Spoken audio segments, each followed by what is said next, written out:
안녕하십니까. KBS 9시 뉴스입니다. 프란치스코 교황이 오늘 문재인 대통령을 만나 김정은 위원장이 초청장을 보낸다면 북한에 갈 수 있다고 답변했습니다. 네, 프란치스코 교황이 사실상 방북을 수락하면서 사상 처음으로 교황의 방북이 성사될 것으로 보입니다. 먼저 김지선 기자의 보도입니다. 프란치스코 교황이 문 대통령의 두 손을 꼭 잡고 인사를 건넵니다. 반갑습니다. 저는 대한민국 대통령으로 방문했지만 또 김옥초라는 전형을 가진 우리 진작이다. 약 40분간 진행된 비공개 면담에서 문 대통령은 교황을 평양에 초청한 김정은 위원장의 메시지를 전달했고 프란치스코 교황은 긍정적인 답변을 내놨습니다. 교황은 김 위원장이 초청장을 보내도 좋겠느냐는 문 대통령의 질문에 대통령께서 전한 말씀으로도 충분하나 공식 초청장을 보내주면 좋겠다고 답했습니다. 또 초청장이 오면 무조건 응답을 줄 것이고 나는 갈 수 있습니다 라고 말했습니다. 교황이 사실상 방북을 수락하면서 사상 첫 교황의 방북이 조만간 성사될 것으로 보입니다. 교황은 또 한반도에서 평화 프로세스를 추진 중인 한국 정부의 노력을 강력히 지지한다고 힘을 실어줬습니다. 앞서 교황청 성베드로 대성당에선 특별 미사가 열렸고 문 대통령의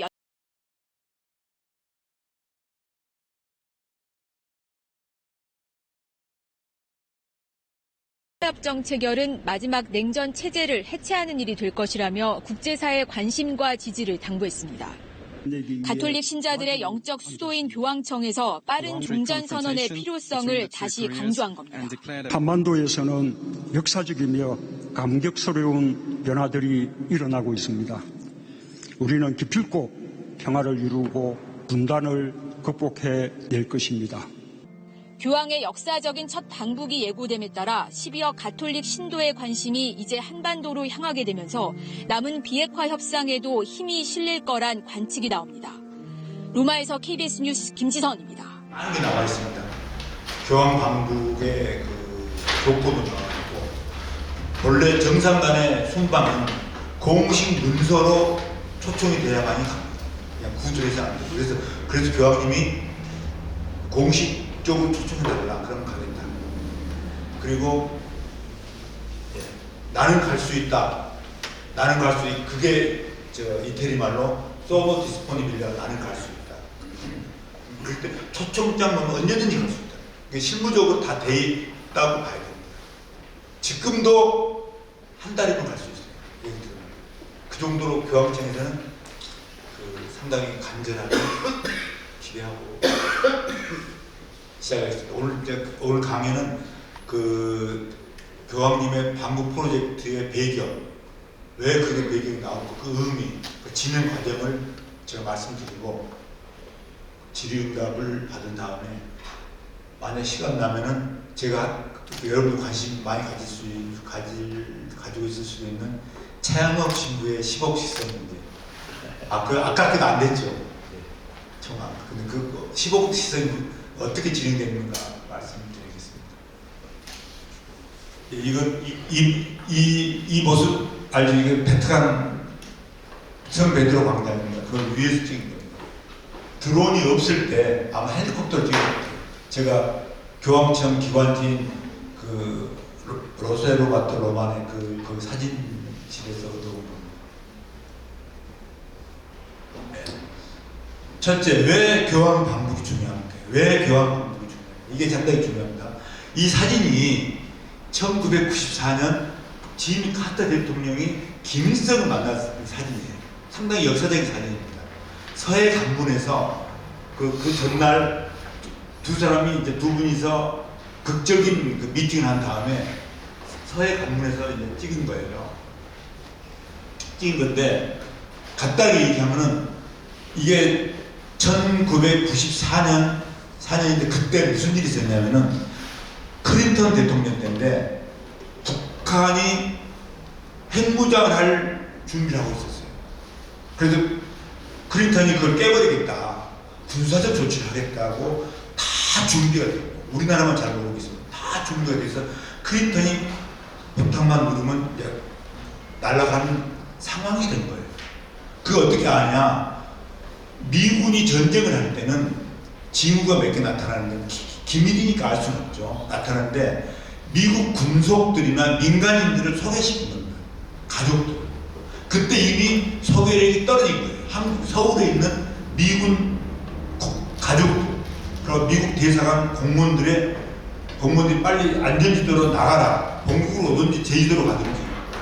그 소개력이 떨어져서 진행된 상태였어요. 그래서 내가 그 책에 다 잘 나와 있습니다. 그 1년 뒤에 하버드 대학의 케네디 스쿨에서 그 과정을 책으로 잘 냈어요. 그때 한반도 상황이 어떻게 됐는가. 그때 한국에서는 잘 몰랐어요. 몰랐던 거예요. 그때 진 카터 대통령, 전 대통령이 평양으로 갑니다. 평양으로 가서 김일성하고 간판을 벌여요. 클린턴은 진 카터 대통령을 멘토로 생각해요. 같은 미국 민주당이지 않습니까? 그래서 클린턴을 잘 알고 그러니까 중절에 서서 극적으로 봉화됩니다. 그래서 카터 대통령이 서울에 와서 기자회견을 해요. 그 상황입니다. 그래서 전쟁을 모면했어요. 그때 전쟁이 났으면 몇십만 명의 민간인 뭐 말할 수 없죠. 그 전쟁 논리는 간단합니다. 미국은 연변 핵기지를 그 군사용어는 서지컬 스트라이크라 돼요. 외과적인 방법으로 파괴하겠다는 거예요. 그렇지만 그 공격을 받으면 북한이 가만히 있겠냐 이거예요. 알다시피 휴전선 근방에 장사정보가 쫙 깔려 있습니다. 서울하고 수도권이 다 장사정보 사정거리에 있어요. 수도권에 이거예요. 미군 기지가 또 있지 않습니까? 미-8군. 교전하다 보면은 수십만 명의 사람이 죽을 수도 있다. 그 보고서가 나옵니다. 그래서 지미 카터 대통령이 평양을 간 거예요. 그럼 왜 그러면 제가 이 사진을 썼냐? 그때 제가 이제 그 뜻하지 않게 이제 저는 뭐 전문 외교관 출신은 아닌데 그 간 이유는 제가 문재인 대통령하고 개인적으로보다는 같이 일했기 때문에 좀 잘 알죠. 제가 노무현 대통령 때 제가 홍보수석을 했고 문재인 대통령은 민정수석을 해서 잘 안다고 봐야죠. 그런데 그때 한반도 상황이 굉장히 위급했어요. 이때 1994년보다 더 위급했던 게 트럼프 1기 때 트럼프 대통령 취임한 해고 2017년이 그리고 그때 김정은이 가을에 6차 핵실험을 합니다. 핵실험을 해요. 수소폭탄 핵실험을 합니다. 자기들 말로 수소폭탄인데 그 수소폭탄이냐 아니냐는 뭐 중요한 게 아니고 가장 강력한 북한의 6차례 핵실험을 했는데 그 중에 가장 강력한 규모의 핵실험을 한 거예요. 그게 다 탐지가 된 거예요. 그럼 클린턴 저보다 아닙니다. 트럼프 대통령이 가만히 있겠습니까? 그때 트럼프 대통령이 한 말이 화염과 분노, Fire and Fury라는 말을 써가지고 군사적 조치를 취하겠다고 공식적으로 언급을 합니다. 군사적 조치라고는 얘기는 않지만 그것을 풍기는 뉘앙스의 언급을 계속해요. 그리고 워싱턴발 외신이 계속 북한을 향하고 있습니다. 급기야는 2018년 1월 1일 김정은 위원장이 신년사를 발표합니다. 신년사를. 김정은 위원장이 가만히 있지 않죠. 그때 기억날 겁니다. 내 책상에 핵단추가 있다고 공식적으로 발표합니다. 신년사에서. 그런데 트럼프가 가만히 있을 뿐이 아니잖아요.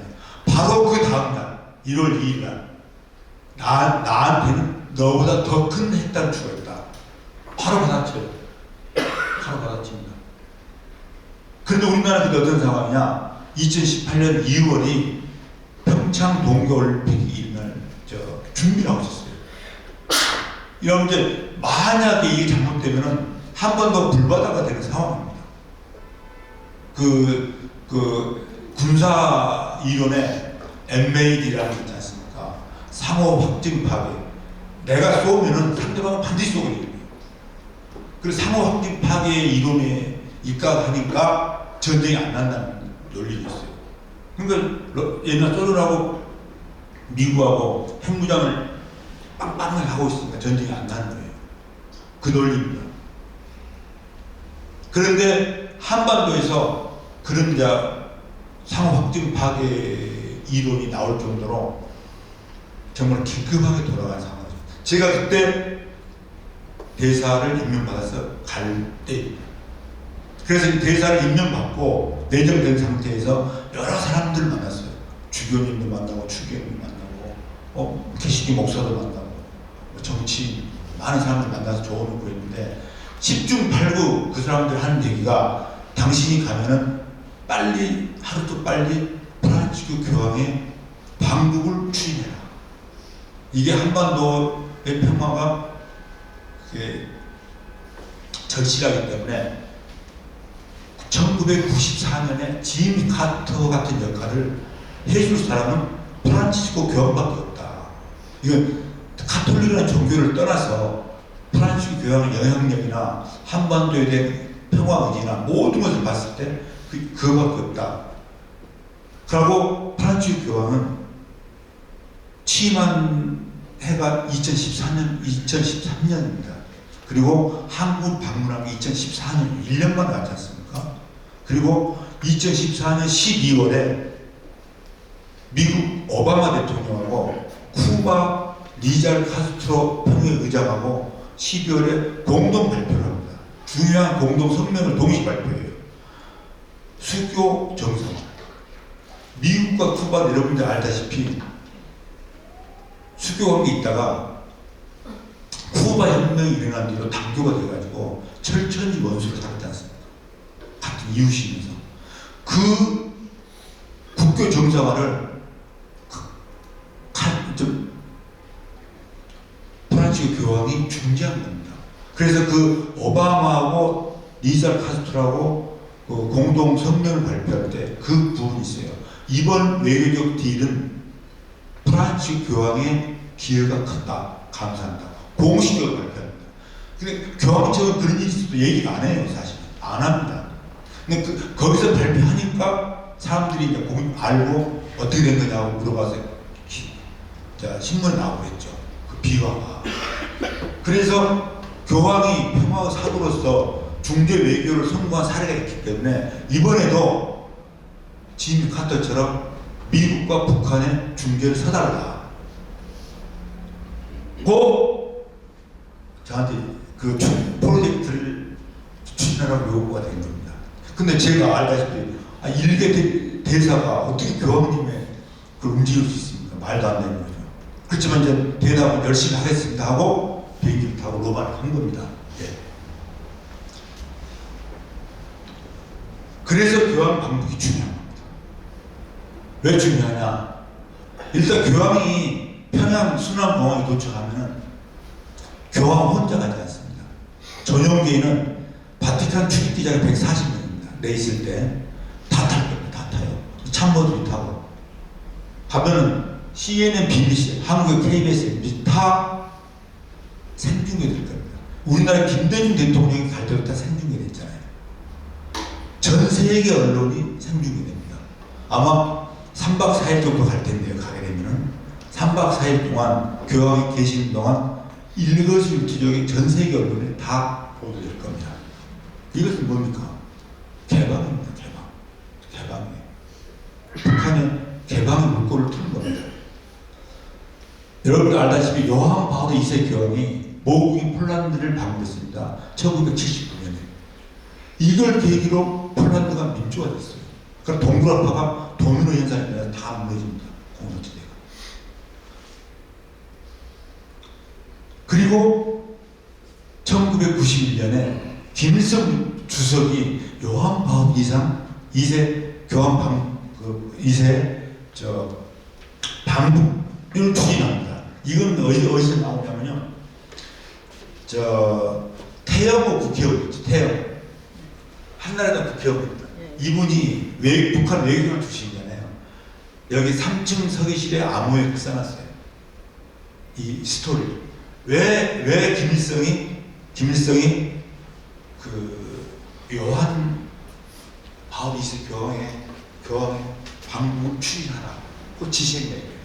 그때 북한 외무상이 엊그저께 사망한 김영남한테 지시한 거예요. 그때 태영호 의원은 이제 그 북한 외무성 취직한 지 3년째라고 합니다.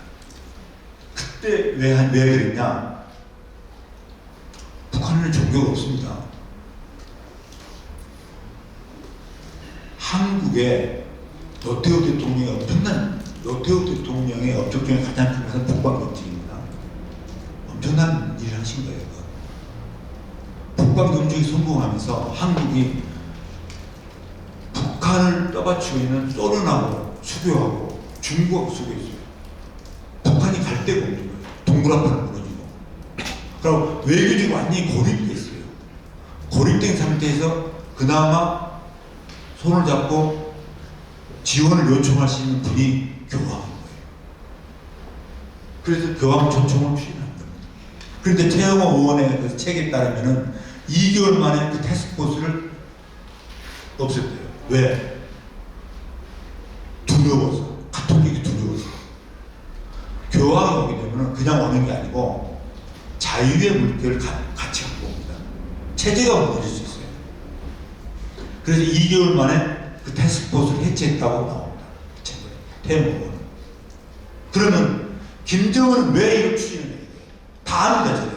폴란드 사태도 알고 자기 할아버지가 요한 바울 2세 교황을 평양에 초청하려다가 포기한 것도 알아요. 근데 왜 하냐 이거예요. 이유가 있습니다. 이유가 있습니다.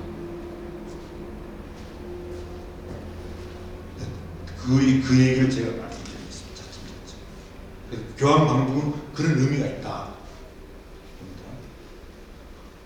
그러면 왜 프란치스코냐? 여러분도 알다시피 프란치스코 교황은 많은 사람들이 그러더라고요. 21세기 성자다. 특정 종교를 떠나서 성자다.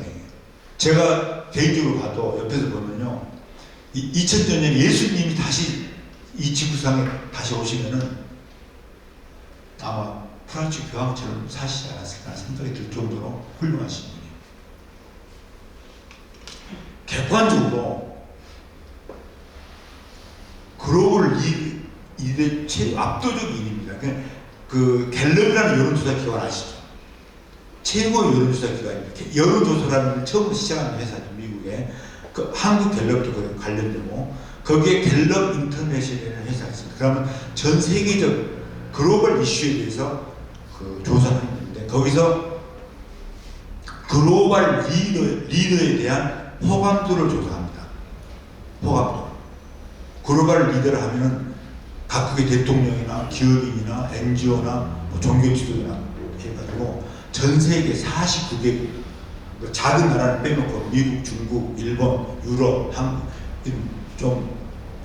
좀 규모가 있는 나라의 49개를 대상으로 호감도 조사를 하는데 거기서 프란치스코 교황은 압도적으로 1등이다. 항상 2등이 그때 당시에는 메르켈 독일 총리 그 정도예요. 압도적 1등은 한국에서는 얼마였냐? 2018년에 76%였어요. 그러니까 프란치스코 교황은 종교와 관계없이 존경받아요. 그렇기 때문에 영향력이 최고죠. 국제적 영향력이. 그래서 미국, 쿠바와의 중재도 성공하는 거예요. 그런 영향력이 없으면은 저는 이게 어렵습니다. 정치적으로, 외교적으로.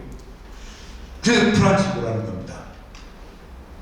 그래서 이제 2017년에 한반도는 6차 핵실험이 아까 말씀대로 해가지고 트럼프가 화염과 분노, 화를 낼 때예요. 그리고 핵단추 논쟁했을 때고. 그런데 제가 왜 이 사진을 했냐? 이것도 역사적인 사진입니다. 프란치스코 교황님이 미국을 공식 방문합니다.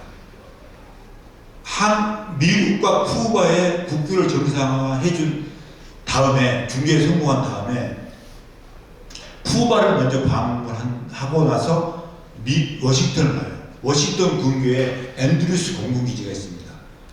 거기로 보통 정상들은 많이 갑니다. 그때 전용기가 교황님의 전용기가 그 앤드루스 공항에 도착하는데 오바마 대통령이 친히 영접을 합니다. 이런 일이 없어요. 미국 대통령은 공항 영접 안 나갑니다. 왜? 허구한 날 많은 정상들이 오는데 어떻게 나갈 수 있습니까? 안 나갑니다. 우리나라 대통령, 이재명 대통령, 단 대통령, 이따 보십시오. 누가 영접이나 보십시오. 국무부 장관도 안 나가요. 일본도 마찬가지. 일본 수상에 갔을 때 안 나갑니다. 국무부 장관이 바쁜 사람이 거기 가겠어요? 국장급, 차관복급이 나갈 수도 많습니다. 현직 대통령이 공항 영접하는 데는 그렇게 드물어요. 미국에서. 우리나라도 2014년에 왔을 때 당시 박근혜 대통령이 성남 공군 비행장으로 직접 영접을 나갔어요. 교황은 그래요. 특히 프란치스 교황. 왜? 영향이 있습니다. 영향이 있습니다. 미국의 그 종교 지형도가 종교가 그 개신교 나라지만은 개신교가 인구 분포가 50%입니다. 가톨릭 25%예요. 미국 종교. 지금 부통령 낸시 벤스 부통령도 가톨릭입니다. 지금 현직 부통령이. 그리고 현직 지금 국무장관 루비오도 가톨릭이에요. 오바마도 그런 계산을 했을 거예요. 오바마는 개신교잖아요. 근데 하여간 갔어요.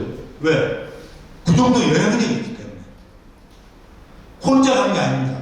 가족이 다 갔어요. 부인하고 딸하고 장모까지 들어갔어요. 이런 사람은 거의 없습니다. 그럼 대통령만 갔느냐?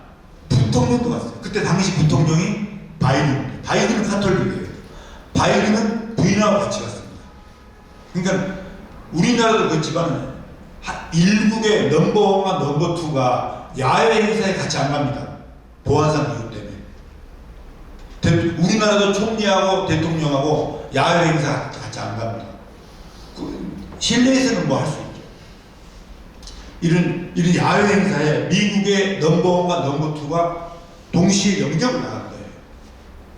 그 정도로 프란치스 교황은 종교 지도자로서 뿐만 아니라 정치 외교적으로도 막강한 영향력을 갖고 있었기 때문에 김정은도 프란치스 교황이 오길 원하고 프란치스 교황도 가면은 북한을 변화시킬 수 있다고 생각하신 것 같아요. 그게 굉장히 중요합니다. 이 영향력은 함부로 가질 수 없는 사안이죠. 그래가지고 이제 나온 게 소모티즈 펀드입니다. 제가 2018년 2월 달에 신입장 제정식을 했습니다. 대사가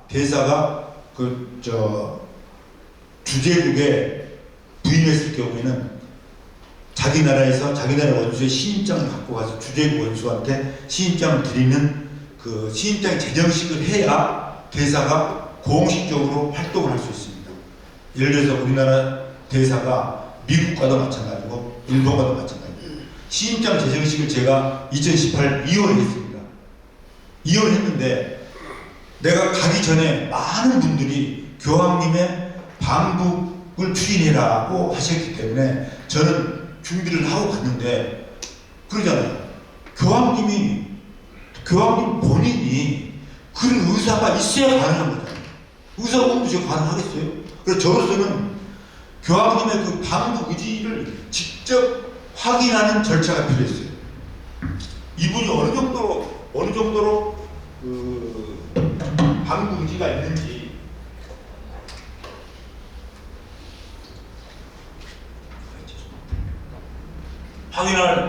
확인을 해야 되는데 그 기회가 신입장 제정식입니다. 신입장 제정식은 지금 레오 교황님 어떻게 하시는지 모르겠는데 프란치스 교황님은 이런 절차를 해요. 저 준비할 때 그 전임 대사들이 했던 건 쭉 비디오로 봤습니다. 제가 이게 공개가 되거든요. 그럼 이렇게 큰 홀에서 외교 의전에 따라서 신입장을 드리는 그 외교 의전이 있습니다. 그 신입 제정식하고 그러면 끝나면은 교황님이 자기 개인 서재로 안내를 해요. 나만 그런 게 아니라 다 그랬습니다. 안내를 해가지고 둘이서 독대합니다. 독대를 해요. 교황은 교황이 책임하는 국가의 국가 원수지만은 이 세속 국가의 국가 원수와 완전히 다른 의전을 합니다. 완전히 달라요. 교황의 신분은 여러분도 알다시피 교회법이나 가톨릭 교리서에 의하면 하늘에 계신 예수 그리스도의 지상 대리입니다. 교회법에도 나옵니다. 그리스도 대리. 그렇기 때문에 세속 국가와 원수가 다른 의존을 해요. 그걸 세속 국가들이 다 인정을 합니다. 그래서 또 의존을 하고 교황님이 있는 서재 입장에 다 이렇게 앉습니다. 제가 이제 이 자리에 앉은 거죠. 얘기를 합니다. 교황님은 이태리하고 스페인어를 잘합니다.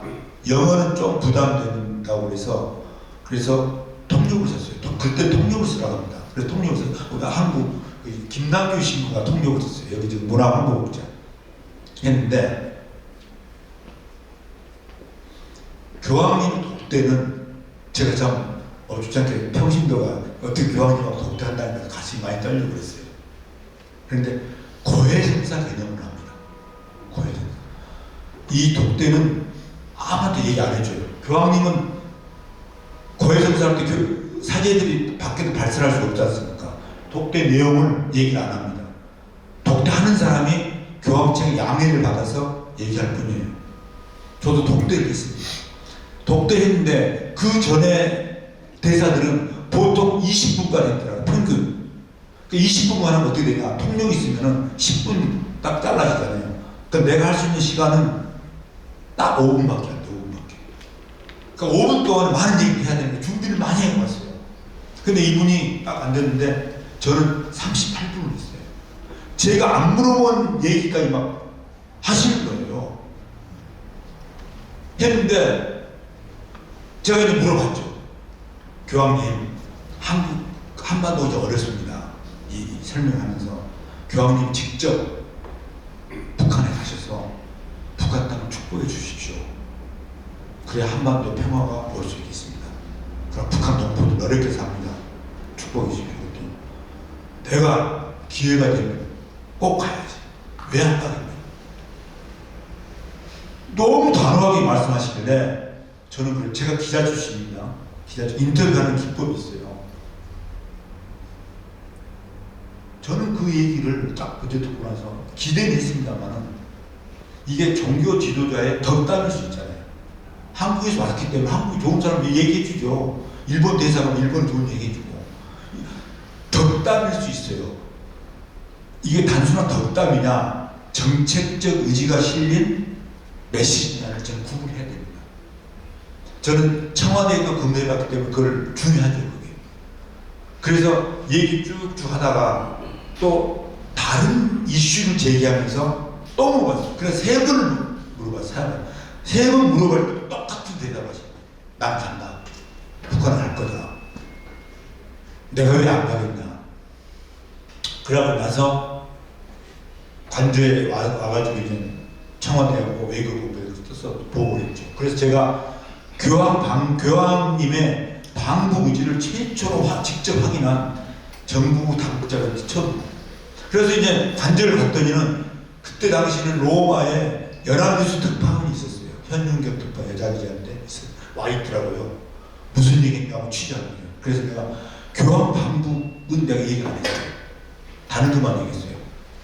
왜냐 너무 큰 뉴스고 그걸 연합뉴스 기자한테 얘기하면은 이거 우스꽝스럽게 될 수 있는 거예요. 왜냐하면 한반도 상황이 그 상황이 아니었기 때문에 보고만 했죠. 그러고 났더니는 교황님이 하신 말씀을 전했어요. 교황님께서는 항상 내 머릿속에는 한반도가 있다. 내 머리와 가슴 속에. 그때는 연합뉴스에서 기사를 써줘가지고 다른 신문들이 받았습니다. 그런 상황에서 계속 지나갔어요. 그러다가 당시 문재인 대통령이 10월 달에 유럽을 오게 됩니다. 그때 아셈 정상회의가 벨기에 있어가지고 아셈 정상회의 가는 김에 로마를 들린 거예요. 그래서 이제 교황님을 만났는데 그 당시에 청와대 얘기로는 대통령도 그렇고 교황님이 그냥 의례적인 얘기만 할 줄 알았대요. 의례적인 얘기만. 방북을 얘기하면은 이미 문재인 대통령은 방북을 요청하겠다고 예고를 했어요. 왜냐하면 김정은을 평양에서 만나고 김정은으로부터 환영한다는 대답을 받았기 때문에 김정은의 의사를 전달하기로 했어요. 그럼에도 불구하고 교황님은 의례적인 얘기를 할 거다고 생각하고 왔어요. 그래갖고 동선이 어떻게 됐냐.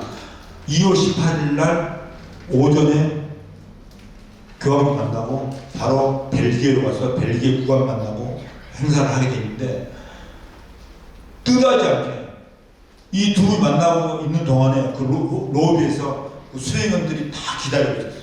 뭐 외교 장관을 비롯해서 저도 있었고 많은 분들이 기다리고 있었는데 문재인 대통령이 거의 흥분한 것 같더라고요. 그래서 그때 두 분이서 독대에 있기 때문에 대신 발표해 줄 사람도 없어요. 대통령이 직접 브리핑했습니다. 그래서 교황님이 김정은 의사를 받아서 북한 가겠다고 하셨다. 엄청난 뉴스잖아요. 생각지도 못했던 거예요. 그래서 그때 당시 한은택 신부, 지금 원신협인데 그분이 통역을 했어요.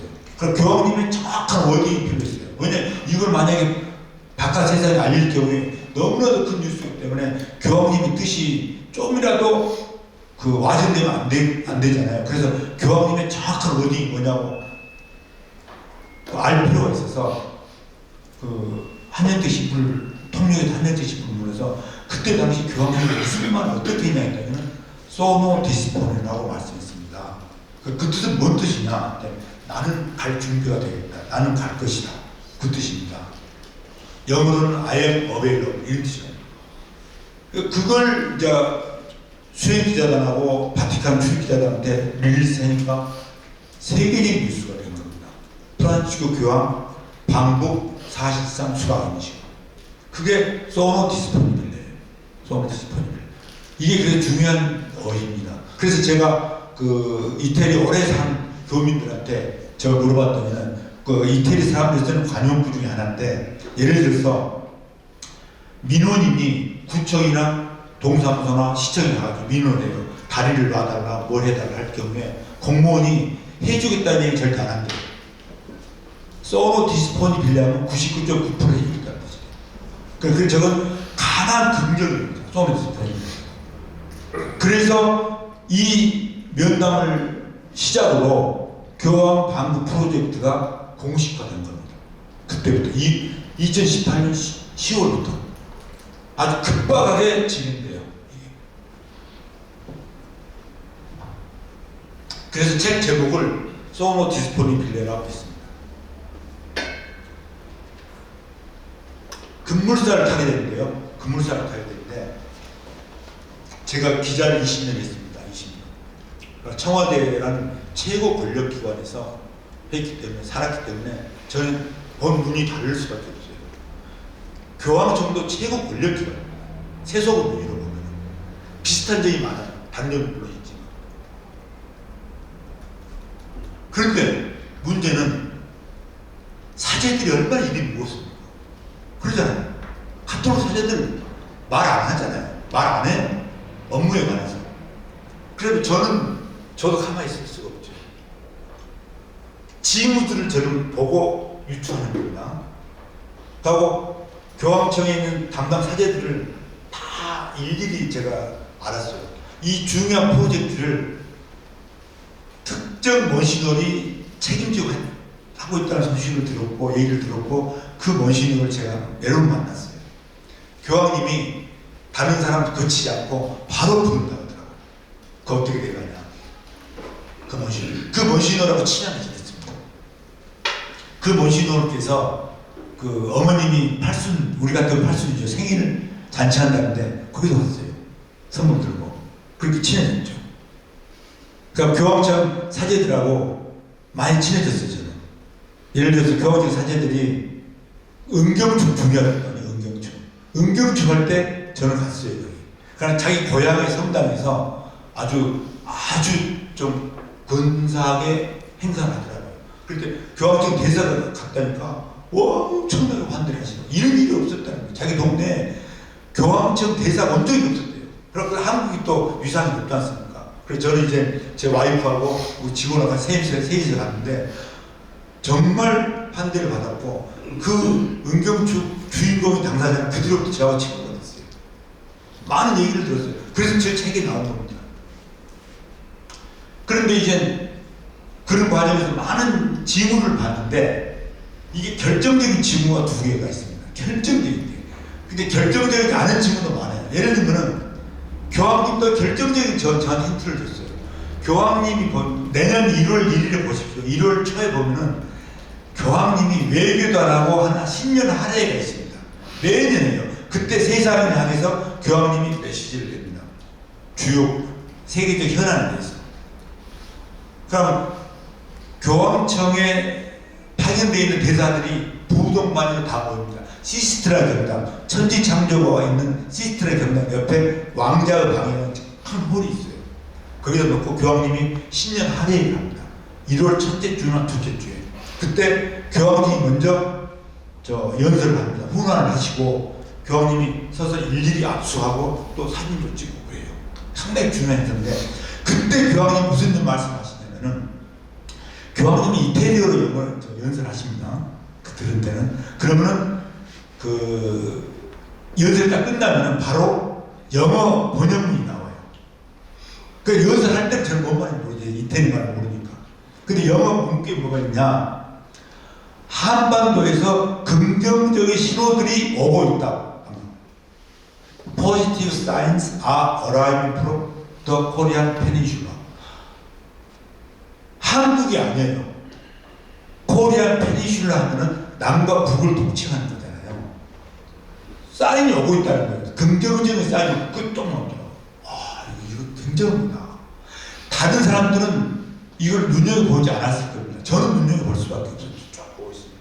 아, 그럼 긍정의 사인이 뭐냐? 쭉 정리해봤어요. 그때 2019년 초에 이제 그 교황님이 긍정적인 사인이 온다 했고요. 그러면 2018년 12월에 뭔 일이 있었냐? 굉장한 일들이 있었어요. 이제 딱 보니까. 뭐냐면은 그때 12월에 북한 내 가톨릭 협회에서 안 하던 행동을 합니다. 남한에다가 동영상을 만들어서 성탄절 축하 메시지를 보내요. 그때 신문 난 거 다 봤을 겁니다. 개신교도 보내고 가톨릭 다 보냅니다. 그리고 또 하나는 다음 나올 겁니다만은 산 에디조라는 교황청 산하에 중요한 아주 영향력 있는 국제 자선단체가 있습니다. 그 자선단체는 북한과 관계가 좋아요. 미국 트럼프가 계속 제재를 가할 때도 산 에디조는 계속 갑니다. 북한에 가요. 축구도 주고 물론 제대로 받지만은 제가 산 에디조를 많이 친하게 지냈죠. 친하게 했어요. 근데 산 에디조 임파라초 회장이 엊그저께 사망한 김영남 인민위원회 상임위원장의 초청을 받아서 평양을 갑니다. 평양을 가요. 회장 플러스 그 간부들이. 북한 그 상임위원 인민회 위원장은 의전서로 넘버원입니다. 의전서로. 물론 신권은 김정은한테 있지만 그래서 김영남 영접을 받았다는 얘기는 굉장히 큰 거예요. 영향이 있다. 그러니까 그분이 갔을 때 김영남만 만나는 게 아니라 여러 기관을 만나고 왔더라고요. 거기서 또 결정적인 게 나중에 이제 제가 만났죠. 그 산 에디조 북한에 갔던 분들 만났더니는 북한에서 자기들한테 산 에디조의 평양 사무소를 개설해 달라고 요청했다는 거예요. 내가 그래서 이거 굉장합니다. 그게 보통 일이 아닌 게 왜 보통 일이 아니냐? 사실상 교황청의 사무소 역할을 하는 거예요. 우리나라가 옛날 공산권하고 수교 관계가 없을 때 수교 전 단계로 어떤 기관을 보내면 코트라를 보냅니다. 코트라를. 무역공사를 보내요. 무역공사를 그 사무소로 보내가지고 그 외교 그 브릿지 역할을 하게 합니다. 그 역할을 하는 거예요. 그 역할을. 저는 그걸 알죠. 기자상을 했고 저 정부에서 일했기 때문에. 그런데 결국 안 됐습니다만은 미국에 워낙 그 규제가 강해가지고 그런 일이 있었고 또 그 무슨 일이 있었냐면은 산파울로라는 그 수도에 거기서 지저스라는 예수죠. 제수수 이런 잡지 월간 잡지를 하는데 여기에 북한 특집을 6페이지에 걸쳐서 했어요. 이것도 그것도 이상하지 않습니까? 근데 그때 로마는 바티칸은 북한 열풍이 불고 있었던 겁니다. 왜 북한 특집을 했겠습니까? 그래서 그 북한 공부하는 거예요, 공부. 그런 걸 보고 이게 보통 일이 아니구나 했는데 제가 이 사진은 이제 자료 사진으로 가져온 겁니다. 이분이 이제 갈라고 교황청의 외교부 장관이고 이분 이제 강경화 외교부 장관 당시 이분 원시들이고 이 자료 사진 뭐냐면요. 교황청 사도궁에서 면담할 때 이런 식으로 합니다. 근데 이런 가구들이 다 몇백 년 된 그 골동품이에요. 정말로 하나하나 예술품. 이제 이런 분위기에서 얘기하는데 제가 2018년 12월에 그 외교부가 주최하는 공관장 회의가 있습니다. 매년 있는데 그럼 전 세계 대사하고 총영사들이 다 모여서 회의를 합니다. 롯데호텔에서 보통 하는데 그걸 앞두고 한 달 동안 한국에 가 있게 되니까 교황청 내 담당하는 원신들한테 만났어요. 얘기했다. 지금 한국 간다. 그러니까 인사하러 갔다니까 당신 잘 왔다. 하면서 하는 얘기가 우리가 평양 당국자하고 직접 얘기하고 싶다. 교황 방북에 대해서. 제가 들을 때는 그 굉장한 거예요. 그러면 당신은 나 속으로 당신들 그동안에 간접 소통을 많이 했구만. 이거잖아요. 이미 간접 소통을 많이 한 거예요. 직접 이제 평양 당국자하고 직접 만나야겠다는 거예요. 한번 스위스 제네바든지 어디 가든지 간에 그 창구를 한국 정부가 주선해달라. 속으로 떨리더라고요. 불감청이면 고소공이죠. 그래가지고 서울 와가지고 바로 그때 당시에 그 청와대 외교안보실장 정의용 실장한테 직보를 했습니다. 그럼 국정원에서 이제 창구를 마련하는 거죠. 그 얘기를 듣고 굉장히 진전이 됐구나. 이것은 교황청이 북한에 보내는 중대한 신호다 이게 생각했어요. 그럼 간접적인 소통은 어떻게 하냐? 빤합니다. 아까 얘기했던 산 에브리지오랑 합니다. 산 에브리지오가 북한에 그 연락원이 있거든요. 친하거든요. 그리고 로마에는 주 이탈리아 북한 대사가 있습니다. 교황청하고 이탈리아는 별개의 나라입니다. 그리고 우리나라도 로마에 가면 대사가 둘이 있어요. 주 이탈리아 대사가 따로 있고 주 교황청 대사가 따로 있습니다. 북한은 교황청과 수교 관계가 없기 때문에 교황청 대사는 없고 대신 이탈리아 대사관이 있습니다. 그 이탈리아 대사관하고 간접적으로 그 소통을 하는 거예요.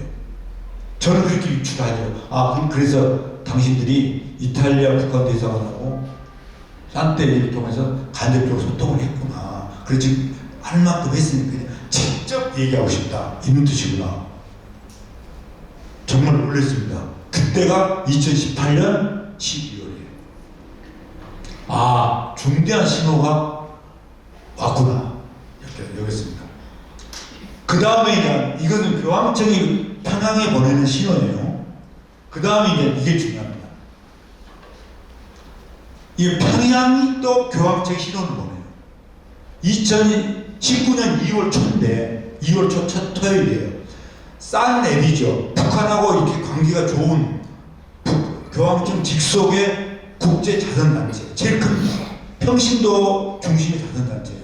사제 중심의 자선단체는 까리타스가 있죠. 까리타스는 사제들이 운영하는 거고 평신도가 하는 겁니다. 굉장히 큰 단체예요. 그 창립 51주년 기념 미사와 리셉션이 라테라노 대성전에서 예정돼 있었는데 내가 아는 친한 분이 나한테 팁을 주는 거예요. 이 대사 이 행사에 북한의 고위 외교관들이 온다는데 당신 관심 없어? 속으로 왜 관심 없어? 가야 북한 외교관을 본다는 게 정말 떨리더라고요. 한 번도 북한 사람 만나본 적이 없거든요. 근데 온다는 거예요. 놀랬죠.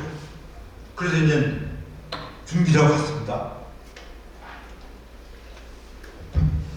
갔는데 여러분들 알다시피 라테라노 대성전은 교황청 본진이 지금 바티칸으로 가기 500년 전에 가기 전에 라테라노 성전이 있었습니다.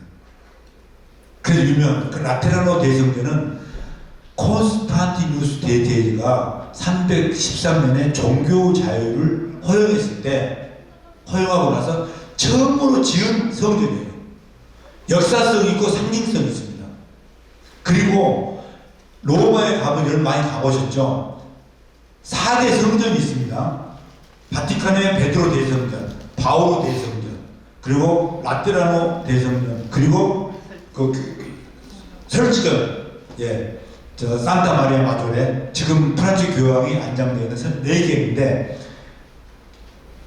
베드로 대성전은 당연히 교황청의 땅이고, 이렇게 띄엄띄엄 로마에 산재해 있는 3개도 법적으로 교황청 땅입니다. 그게 이탈리아 땅이 아니에요. 법적으로 교황청 영토예요. 그렇기 때문에 그 영토에는 행사가 있으면 그 경호하는 이탈리아 경찰들이나 군인들이 거기 못 들어갑니다. 이 라테라노 대성전도 마찬가지예요. 이거 교황청 땅이에요. 그렇기 때문에 여기는 이 질서 유지는 교황청의 경호원들이 합니다. 교황청 땅의 땅 자체가 그 로마 땅이 아닙니다. 그 이제 수시로 드나들지만은 법적으로는 그래요. 거기에 로마에 있는 북한 외교관이 온다? 이거 굉장히 흥분된 일이에요. 그래서 갔어요. 제 와이프하고 둘, 그리고 그 교황청 대사관에는 외교관이 3명밖에 없어요. 미니 공간입니다. 그럼 이제 외교부 직원, 외교관 2명 있어요. 그 데리고, 한 명은 데리고 셋이서 갔어요. 엄청나게 큽니다, 이게.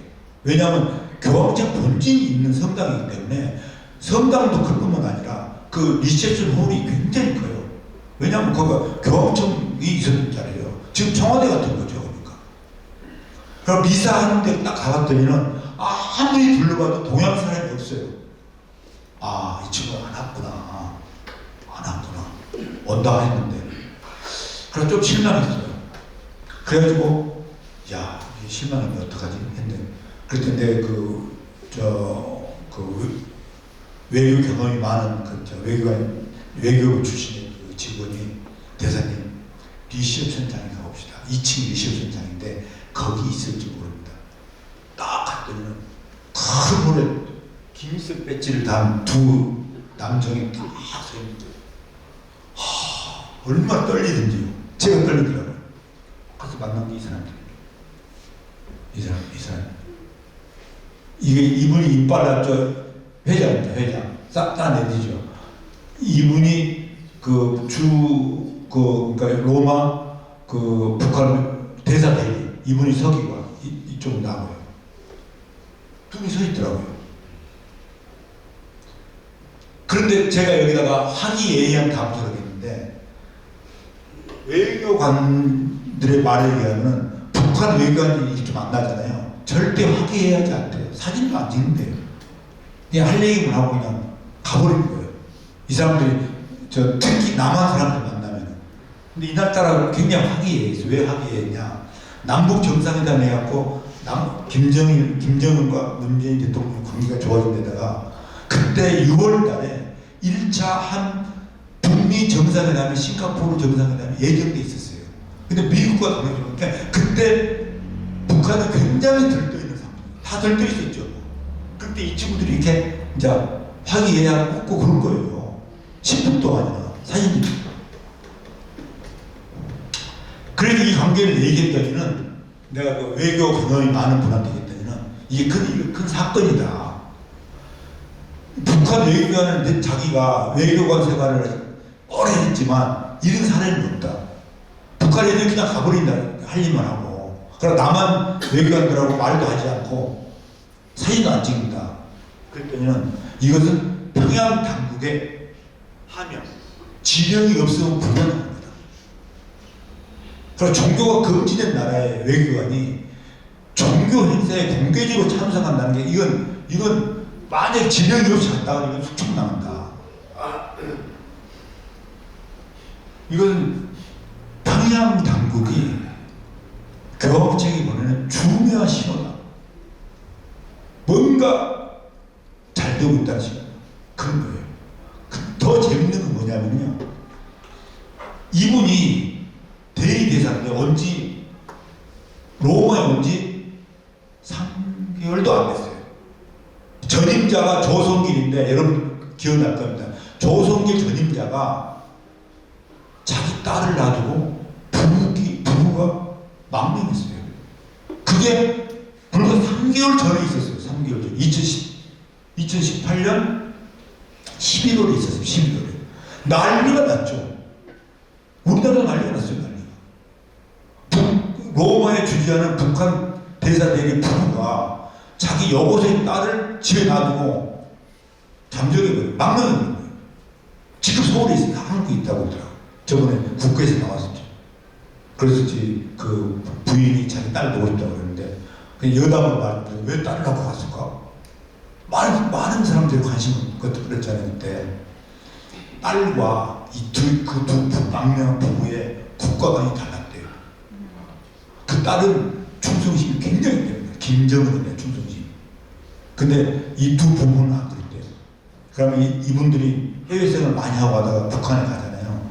그럼 그 보안기관에서 다 성도들 어떻게 지냈는지 다 조사하는 겁니다. 그럼 딸이 얘기해 볼 수 있잖아요. 철모르는 딸이 아빠 엄마가 어떻게 생활했는지 얘기해 볼 수 있잖아요.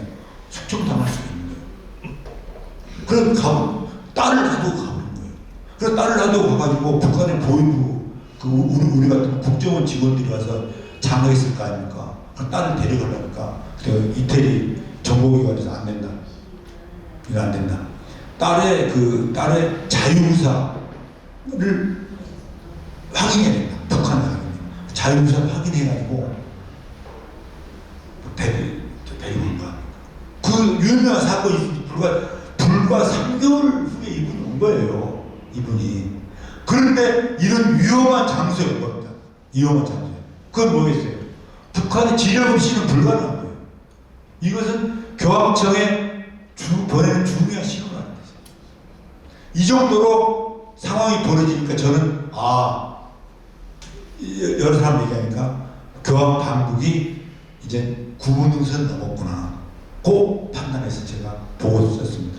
그래서 KBS 뉴스도 교황 방북이 조만간 이루어질 거라고 예측한 거예요. 그 결과적으로는 오보가 됐습니다만 그게 오보는 아닙니다. 그런데 중요한 것은 가톨릭에 의존하고 관행입니다. 교황님이 어느 지역 가잖아요. 서울 가잖아요. 그러면 가톨릭 의전상 교회법상 서울 교구의 교구장이 공항 영접을 하게 돼 있어요. 이 땅은 주인은 짱은 서울 교구거든요. 서울 교구장이거든요. 그러면 제주도에 간다. 제주 교구장이 교황을 영접하게 돼 있습니다. 왜? 제주도는 짱은 제주 교구장이니까. 그럼 평양에 가면 누가 해야 됩니까? 평양 교구장 영접해야 되잖아요. 평양 교구장은 그때 영수증 출경이 더 유명하고 있었어요. 서울 교구장. 그럼 영수증 출경 갈 수 있을까요? 그때 한국에 있는 신문에서 보면 간다 안 간다 막 있었어요. 있었습니다. 실제로 있었어요. 제가 확인해요. 그 교황청의 그 가톨릭 외교 의전이나 가톨릭 그 교황청 그 가톨릭 교회법에 따르면 영수증 추경이 가서 영접해야 돼요. 그게 현실적으로 불가능한 거예요. 그래서 교황은 그렇게 됩니다. 그렇게 하는 것은 안 가는 거다. 안 가겠다는 거다. 그래서 교황님이 그 교황청 안에도 그 신중론자들이 있어요. 가면 안 된다는 분들이 있습니다. 그분들은 못해놓고 회의 이런 식으로. 그 회의는 아니고 교황청 내가 이 자료 사실 왜 가져왔냐면요. 이렇게 회의를 합니다. 이렇게 교황님 앉아있고 이렇게 참모회의를 이렇게 한답니다. 지금 우리나라 대통령실인데 이렇게 안 하죠. 예, 이렇게 한답니다. 이런 식으로 회의를 해가지고 교황님이 다 들었답니다. 반대하는 사람 얘기 듣고 찬성하는 사람 얘기 듣고, 물론 찬성하는 사람이 다 많죠.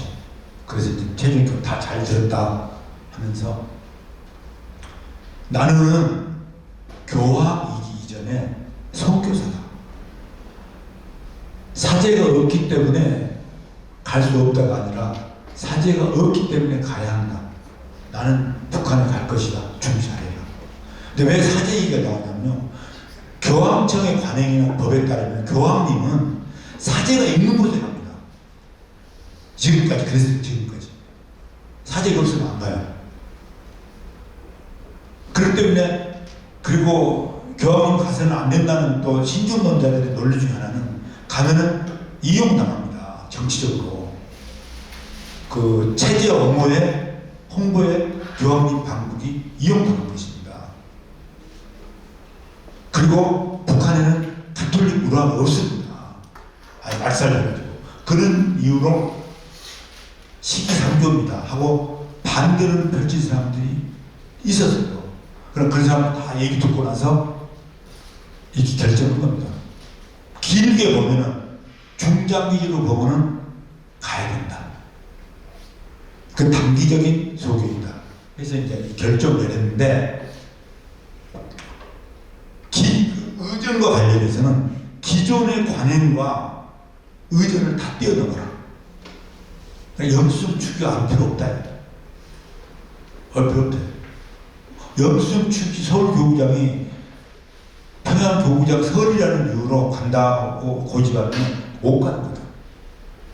내가 책에도 써놨습니다. 그래서 제가 물어봤어요. 그 담당 원신들한테 그럼 우리 서울대교구 영수증 추기형이 엄청 섭섭하게 했습니다. 아니 법적으로는 영수증 추기의 관할인데 이렇게 할 수 있습니까? 하고 제가 이제 연기 떠는 게 맞죠. 그때 그 원신이 그러더라고요. 교황님은 그걸 잘 알고 있다. 그 영수증 추기형님이 섭섭해 할 거라고 알고 있다. 그것은 다른 방식으로 보상이 될 거다. 그렇게 얘기해요. 그래서 교황님이 그 파격적인 결단을 하실 거예요. 그래서 그게 성사된 거예요. 급물살했던 겁니다. 근데 여기서 중요한 것은 나는 선교사다. 이게 굉장히 그 좀 겸손한 얘기 같지만서도 겸손하지 않습니다. 굉장히 공격적인 워딩이에요. 나도 설명해 드릴게요. 그때 실무 협상을 할 때 교황청 입장입니다. 교황청 실무자들이 평양 당국에 우리는 필요 없다. 다른 걸 따지지 않을 테니까 프란치스코 교황에 대해서 선교사로서 대우해달라. 선교사로서 대우해달라. 제대로 대우해달라. 일시적으로 대우한 게 아니라 법적으로 제도적으로 대우해달라. 이게 굉장히 중요한 겁니다. 이게 굉장히 중요한 거예요. 왜 중요하냐면요. 왜 중요하냐면 북한에는 종교가 없다고 하잖아요. 법적으로는 있습니다. 북한 헌법에 보면은 신앙의 자유가 있다고 해놨어요. 근데 종교 자유는 신앙의 자유만 허용한다고 되는 거 아닙니다. 성교 자유가 있어야 돼요. 성교 자유. 근데 북한은 어떻게 되냐? 헌법에는 신앙의 자유가 있다 해놓고 너 말고 아무한테 얘기하지 마. 나한테 예를 들어서 나한테 신앙을 자유, 너 신앙을 자유를 가져. 당신이 예수를 믿든지 부처를 믿든지 믿어라. 그렇지만 누구한테도 얘기하지 마. 그 사실. 가족한테 얘기하지 말고 친구한테 얘기하지 마. 성교를 못하는 겁니다. 그럼 너는 처벌받아. 그럼 어떻게 돼요?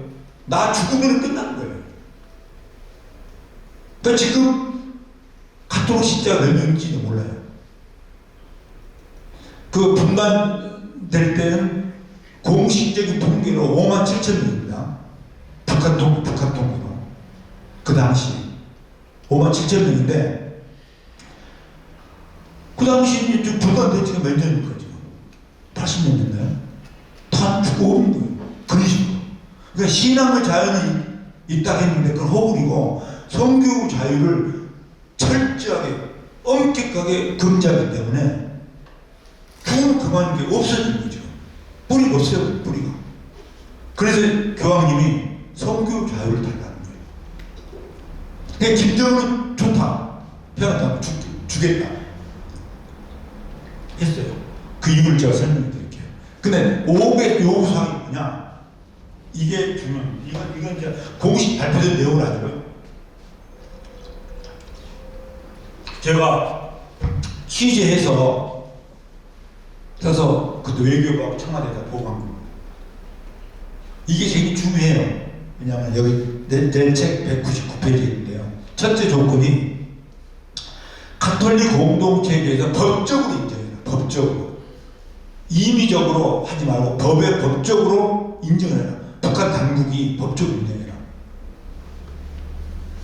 그게 중요합니다. 가톨릭 공동체라 하면 성당도 될 수 있고 수도회도 될 수 있고 학교도 될 수 있고 뭐 여러 가지 있을 수 있지 않습니까? 공동체에 법적으로 인정해라. 그리고 교황청이 인정한 사제가 미사를 집전할 수 있도록 허용해라. 이게 중요합니다. 지금 평양에는 사제가 없어요.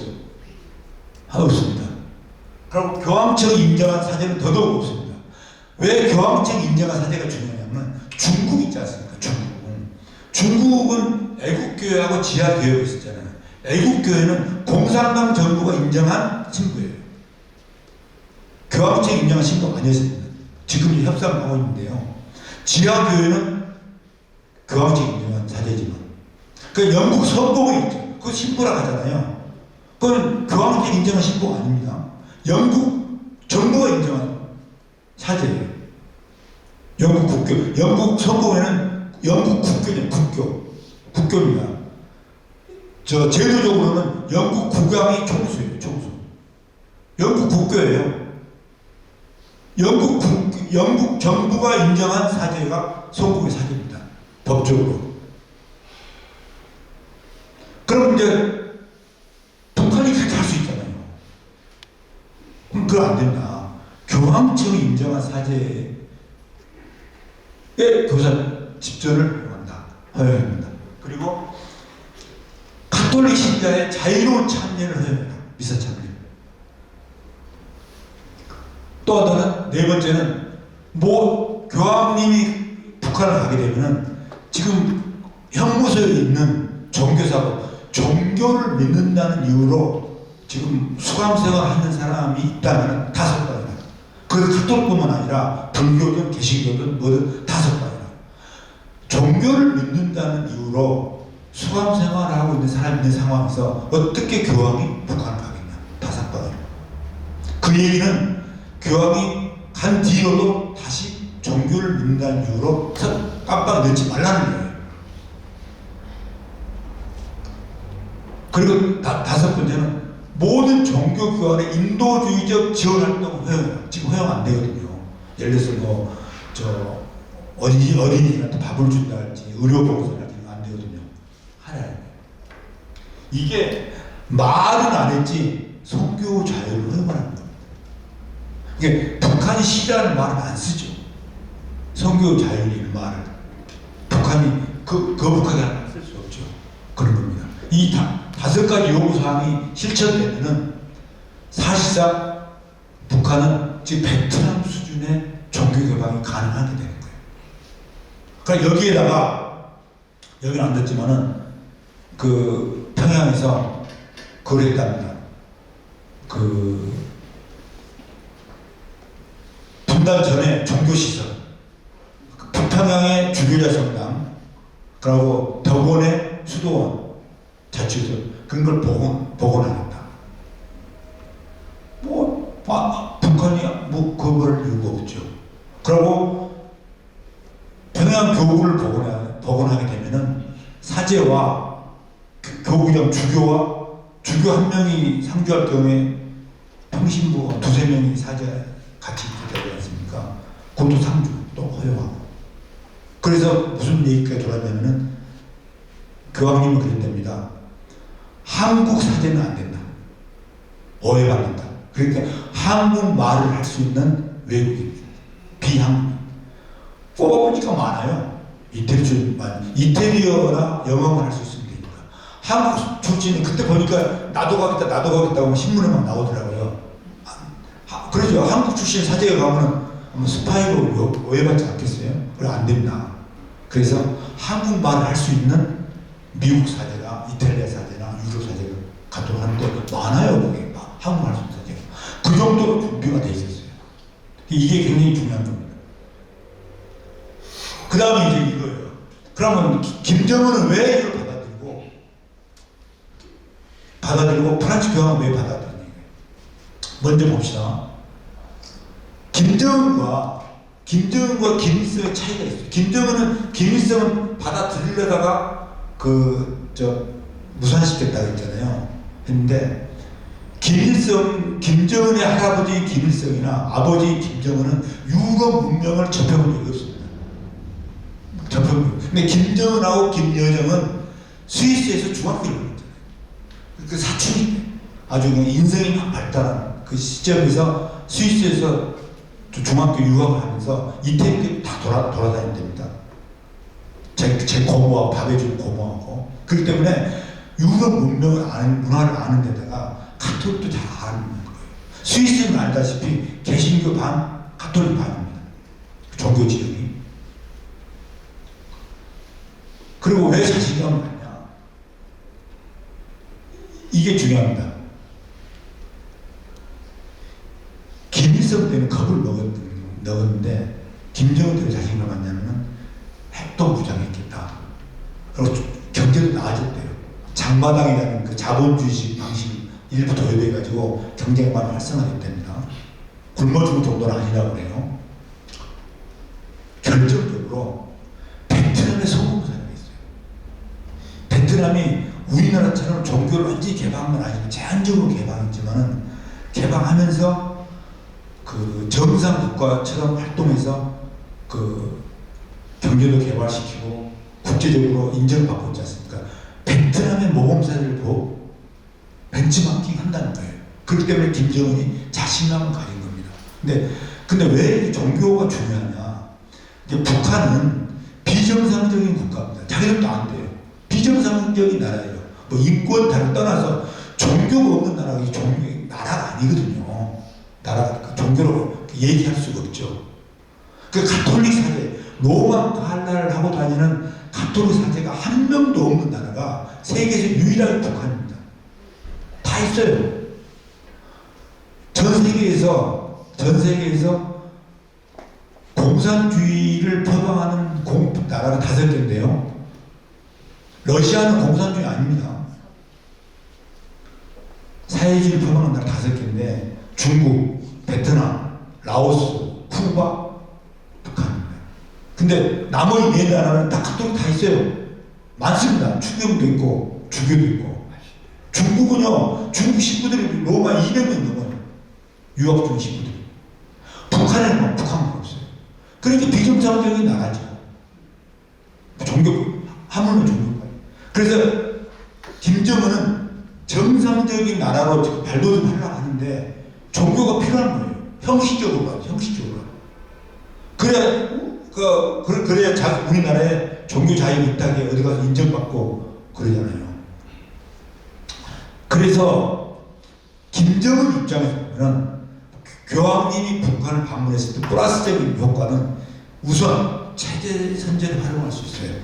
내가 이렇게 교황도 만난다. 그러면 나는 교황급이다 하고 자기 나라에 선전하겠죠. 정상이니까. 그렇게 할 수 있어요. 하겠죠. 그리고 비정상적인 국가에서 탈피할 수 있는 계기가 돼요. 아, 북한도 종교가 있다. 그 얘기할 수가 있어요. 그리고 유럽이나 미국의 그 기독교 문명권 국가와 교류를 시작할 수가 있어요. 그런데 마이너스겠죠. 자유 물건이 가치 유입되는 겁니다. 체제 위협이 될 수 있어요. 그리고 주체 사상이 사실 종교처럼 되고 있잖아요. 주체 사상과 가톨릭이 충돌할 수가 있어요. 이런 위험 부담을 하고 있어요. 그래서 김일성은 안 한 거죠. 이렇기 때문에 교황의 방북이 큰 뉴스가 되는 거예요. 큰 뉴스가 돼요. 종교가 완전 금지된 나라가 세계 최고의 종교 지도자를 초청한다는 게 이거 말이 안 되잖아요. 사실 어떤 논리적으로 보면. 근데 그러니까 뉴스가 되는 거예요. 근데 김정은은 자기 할아버지나 아버지 때와 달리 자신감을 갖고 있다는 얘기예요. 그리고 이제는 더 이상 버틸 수 없다는 거예요. 북한에도 스마트폰 보급 대수가 500만 대가 넘는다는 얘기겠지 않습니까? 이제는 더 막을 수가 없죠. 그리고 이것을 활용할 수 있는, 자기 국가 발전에 활용할 수 있는 힘이 있다고 확신하고 있다는 거예요. 그렇기 때문에 뭐 자기들이 일부러 뭐 초청하기는 그렇지만은 오진다면 자기 받겠다는 거 그런 거죠. 그래서 김정은이 그랬다는 거 아닙니까? 문재인 대통령한테 제가 가야 되나? 굉장히 김정은이 이 개인적으로 만나면 굉장히 공손하답니다. 편지 친서 쓸 때도 굉장히 공손하답니다. 낯간지러울 정도로 공손합니다. 그래서 문재인 대통령 만났을 때 그랬다는 거예요. 제가 로마까지 가서 만나게 있는 게 온다 하나 제 처지가 그렇지 못하니 오셨으면 제가 환영하겠습니다. 처지라는 게 그래요. 갈 비행기도 없어요. 북한은. 그 북미 정상회담, 1차 북미 정상회담을 싱가포르에서 할 때 싱가포르에 갈 비행기가 없잖아요. 그래서 중국 비행기 랩티에서 갔어요. 유럽은 갈 수가 없죠. 기차 타고 갈 수가 없고. 그렇기 때문에 교황님 오시면 좋겠다 이렇게 하신 거예요. 그래서 이런 손익관계가 있고 교황청으로서도 마이너스 북한 체제를 묵인해준다. 오케이. 활용해 먹어요. 그렇다면. 그렇지만 중장기적으로는 굉장한 효과가 있습니다. 종교 개방의 물꼬를 터요. 아까 서두에 얘기했던 것처럼 체제 개방의 물꼬를 틀 수 있습니다. 물꼬를 터요. 교황의 전용기가 평양 순환공항에 도착하면 그 간단한 일이 아닙니다. 전 세계 언론이 다 동시 타진합니다. 그러니까 그게 북한 내역에서 이게 유통될 겁니다. 스마트폰이 500만 대가 넘는다는 거 아닙니까? 그럼 그 뉴스를 어떻게 김정은이 막을 수가 있겠어요? 다 소문날 텐데. 최소한 2박 3일, 3박 4일 있을 텐데. 더 중요한 것은요. 교황님은 성교가 목적이잖아요. 교황님이 평양에 갔을 때 대륙을 흔들 수 있다는 거예요. 대륙. 그래서 교황청에서는 그런 얘기를 해요. 북한에 교황이 간다고 했을 때 베이징에서 싫어할 거다. 싫어할 거다. 그 얘기를 분명히 해요. 분명히. 그래서 김정은이 시진핑의 허락을 맡아야 될 거다. 이런 얘기까지 나올 정도. 왜냐하면 평양에 가면 중국에 다 되고 지금 중국에서는 신약이 계속 늘어난다는 거 아닙니까? 늘어나죠. 늘어나는 추세예요. 불을 붙일 수가 있는 거예요. 그렇기 때문에 교황님은 중국 방문하려고 계속 타진하지만은 안 하잖아요. 중국 안 받습니다. 안 받아요. 제 있을 때 시진핑이 1대1로 외교 일환으로 로마를 왔어요.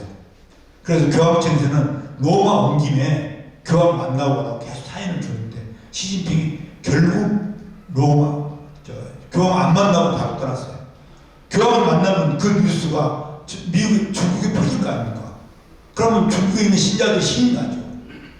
그리고 중국 성교에 불을 붙일 수가 있죠. 중국이 아는 거예요. 그렇지만 지금도 이제 중국은 또 뭐 그걸 그냥 잠재워줄 수 없어서 계속 바티칸하고 지금 협의 중에 있습니다. 주교 임명에 대해서 그 얘기하면 길어지니까 넘어가겠습니다. 그렇습니다. 그래서 서로 윈윈 게임이 됩니다. 김정은이도 그렇고 프란치스코도 그렇고 그렇기 때문에 이게 성사가 되는 거예요. 그런데 앞으로 하노이 노딜이 이루어집니다. 그때 당시 뉴스를 검색해 봐도 되고 지금 기억하실 겁니다. 1차 정상회담, 경기 정상회담이 싱가포르에서 있어가지고 성공적으로 끝났어요. 2차 정상회담이 2019년 2월 말 27, 28일에 하노이, 베트남 하노이에서 열리게 됐는데 다들 모든 언론, 대부분 언론하고 전문가들이 타결된다. 비핵화 타결된다. 그거 다 했어요. 그리고 이분도 타결하려고 했던 거예요. 그리고 첫날 27일날은 화기애애하게 잘 됐어요. 근데 이날 참석 안 했던 존 볼턴 백악관 안보보좌관이 다음날 회담에 들어가서 그때 이제 이분은 뭔 말인지 모르지만 아마 심각한 얘기를 했겠죠. 이게 안 된다고. 미국 에어컨에 의사를 전달했겠죠. 그래서 이분이 그냥 변절시켜버린 거예요. 그걸 하노이 노딜이라고 합니다. 김정은은 3박 4일 기차 타고 압록강 건너고 양자강 건너서 3박 4일 동안 기차로 가서 하노이에 갔는데 빈손 귀국을 하게 된 거예요. 빈손으로. 그때 얼마나 많은 허탈감과 배신감과 상실감을 느꼈겠어요. 그래서 모든 대외관계를 차단해버립니다. 협상을 다, 교황적 교황 방법뿐만 아니라 미국, 남한 모든 관계 차단해버립니다. 김정은이가 뿌리 난 거죠. 얼마나 배신감, 문재인 대통령한테 배신감 느꼈을 거고, 트럼프한테도 배신감 느꼈을 거고, 모든 사방국가에 배신감 느끼는 거예요. 그래서 대외관계를 차단해버립니다. 거기다가 코로나19까지 터져가지고 완전히 그냥 폐쇄되어버린 거죠. 그래서 지금까지 오고 있는 거예요. 그런데 재밌는 것은 존 볼턴 보좌관이 그 뒤로 6개월, 7개월 후에 트럼프한테 해고당해요. 파열당합니다. 파열당해요. 이분이 이제 상당히 좀 화가 났던 것 같아요. 이분은 지금 목표가 노벨 평화상이잖아요. 이 북한 문제를 해결해야 평화상이 온다고 생각하는 거예요, 지금. 그래서 작년에 미국 대통령 선거 때도 존 볼턴 보좌관은 아예 엔티 트럼프였어요. 엔티 트럼프였습니다. 반대 진영이 있었어요. 그래서 지금 2기 트럼프에서는 존 볼턴은 없습니다. 그래서 지금 트럼프도 계속 이번에도 AP에 갔을 때 김정은 만나려고 사인을 줬는데 김정은이 안 만난 거죠. 안 만난 거죠. 그래서 이번 국정원 저번에 뉴스 보면은 그 북미 간의 대화 가능성이 지금 있다. 내년 상반기 중에 있을 거라고 지금 예측하는 그 보고를 국회에 했더만요. 그래서 그때야 무기 연기되는데 연기입니다. 그래서 이 카드가 살아있는 거예요, 지금. 카드가. 그리고 제가 개인적 의견으로는 김정은이 교황청에 공식적인 문서를 보내야 초청장을 보내야 방북이 가능한데 아마도 김정은 입장에서는 가톨릭 선교를 위해서 보내겠습니까? 자기 이익을 위해서 보내지. 김정은의 최고의 목표는 미국하고 수교하는 겁니다. 수교. 그 외에는 없어요, 지금. 미국하고 수교해서 그 체제 보장을 해달라. 미국이 해달라. 다른 나라 가면 필요 없다. 미국한테 받고 싶은 거예요. 그럼 수교를 해야 돼요. 미국 관계 개선에 필요하다고 생각하면은 교황님을 부를 거라는 거예요. 그렇기 때문에 그 북미 관계와 교황청의 그 관계는 서로 상세 연계되어 있다. 연계되어 있다.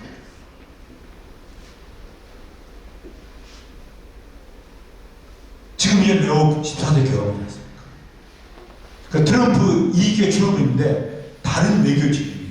북한이 지금 핵도 빵빵하게 갖고 있고 또 트럼프가 인정했지 않습니까? 그래 다르고 트럼프는 계속 지금 김정은한테 사인을 보내고 있죠. 신문에 나는 것처럼. 김정은도 그렇게 험한 말을 안 해요. 그래서 내년에 성사될지 않겠냐는 가능성이 있습니다. 그래서 성사되면 그와 아울러서 교황님도 갈 수 있다. 더더구나 2027년에 WID에 있어서 우리한테는 좋은 계기가 되죠. 그래서 레오 교황님이 평양을 거쳐서 서울 오게 돼 있습니다. 왔으면 좋겠다는 이런 좋은 시나리오를 꿈을 꾸고 있는 겁니다. 꿈을 꾸고 있어요. 그 전에 지금 그 유흥식 추기경이 가 있지 않습니까? 유흥식 추기경이 그 성자부 장관이 임명됐을 때 언론인 로마에서는 프란치스 교황의 그 의도를 어떻게 풀이했냐면은, 물론 이제 그 유흥식 추기경의 인품도 훌륭하고 여러 가지가 훌륭하지만 목적이 중국하고 북한이에요. 중국하고 북한 관계를 좀 나타달라. 꼭 특별 미션을 줬을 거다고 생각합니다. 그걸 유흥식 추기경도 부인하지 않습니다. 그리고 신문에 안 나고 비공개지만은 그 대전 교구장으로 계실 때 중국 주교들 많이 초청해서 한국 그 구경도 시켜주고 대화를 많이 했어요. 제가 알기로도 그렇습니다. 그렇기 때문에 프란치스 교황이 한번 임명한 거예요. 그래서 성직자부 일도 중요하지만 플러스 알파가 더 중요하다고 로마에서 다 알고 있습니다. 그래서 제가 유흥식 추경님한테 그랬어요. 추경님이 교황님 가시기 전에 먼저 교황님 특사로 평양을 갔다 오십시오. 가능성이 있습니다. 분위기 조성 차원에서. 아마 굉장히 가능성이 크다고 저는 생각합니다. 근데 그것도 부인하지 않더라고요. 추기경께서. 그리고 제가 소문 듣기로는 내년 상반기 이재명 대통령이 로마를 가서 교황님을 아련할 걸로, 면담할 걸로 보입니다. 그 유흥식 추기경이 왔을 때 그 얘기를 했지 않습니까? 아마 교황님 직접 만나서 교황님 평양에 가서 좀 축복해 주십시오 하고 아마 할 거예요. 저는 그렇게 봅니다. 그렇지 않고 우리 대통령이 가겠습니까? 안 가죠. 그리고 제가 이번에 신임 대사, 신형식 대사 갔는데 저거 이제 식사하면서 얘기 다 해줬어요. 그분도 미션이 이겁니다.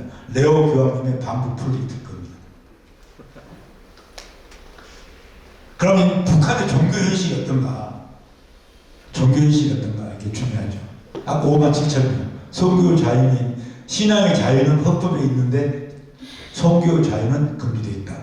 사제가 없는 유일한 국가입니다.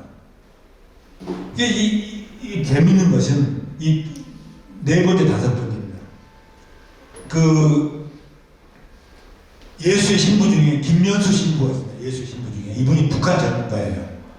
그분이 북한 대학교에서 북한학으로 북한 선교 이걸로 박사학위 논문을 봤는데, 박사학위 논문 이 내용이 나옵니다. 이 내용이 나오는데 제가 직접 만나서 이렇게 보고 있는데 재밌는 게 북한 장충성당 있지 않습니까? 장충성당 있고 절도 있고 러시아 정교회 성당도 있습니다. 근데 이게 사실 홍보용이죠. 그러니까 신자들도 한 7, 80명 된다고 합니다. 사제는 없지만. 그러니까 공소회의를 좀 하고 있는데, 재밌는 것은 북한에서는 어디를 가나 김일성, 김정은 배지를 달아야 됩니다. 이건 법이에요, 법. 그런데 성당에서 미사 볼 때는 안 단답니다. 그건 뭘까요? 이 성령으로서의 이걸 인정해 준다는 거예요. 그런데 김현수 신부님한테 물어봤어요. 직접 확인했다는 거예요. 직접 할 수도 있대, 확인할 수도 있대. 여러 사진으로, 동영상으로. 그리고 장충성당의 제2실에 프란치스코 교황 사진이 걸려있다는 거예요. 이게 상당히 재밌는 거예요. 이것은 교황의 교도권을 인정하는 거예요. 인정하는 거예요. 그래서 내가 개신교는 어떠냐? 그것도 마찬가지입니다. 뺏지 않는데. 뺏지 않네. 그게 이런 중요한 시발점이 되는데, 아까 말했던 5개 조항의 요구 조건이 수용될 경우에 상당한 진전을 이룰 수가 있죠. 그리고 사제가 상주하게 되면 여기까지 제가 일단 마치고요.